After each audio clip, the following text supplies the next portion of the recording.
તેલ આવી ગયું છે તો આપણે આ જીરું નાખી દઈએ એમાં. હવે હિંગ નાખી દઈએ આપણે ચમચી ભરીને. હવે હળદર નાખી દઈએ.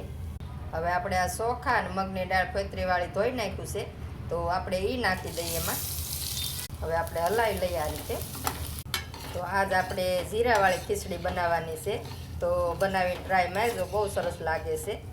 તો હવે આપણે તેલમાં ચોખાને ચડવા નથી દેવાના, એમાં પાણી નાખી દેવાનું છે. હવે આપણે સ્વાદ પ્રમાણે મીઠું નાખી દેવાનું છે. હવે થોડોક આપણે ગરમ મસાલો નાખવાનો છે, તમે ગમે એ વાપરતા હોય નાખવાનો. હવે 1 ચમચી આપણે ઘી નાખવાનું છે. બહુ મસ્ત ખીચડી બને છે ઘી નાખો એટલે. હવે આપણે ઢાંકીને ધીમા તાપે સડવા દઈએ. સડી ગઈ છે ખીચડી આપણી. તો હવે જો મસ્ત બની ગઈ છે ને અસલની બની છે. તો ઢીલી રાખવી હોય તો વધારે પાણી નાખવાનું. તો આ રીતે બનાવો ખીચડી, બહુ મસ્ત બનશે. ને આમાં જીરું નાખ્યું છે એટલે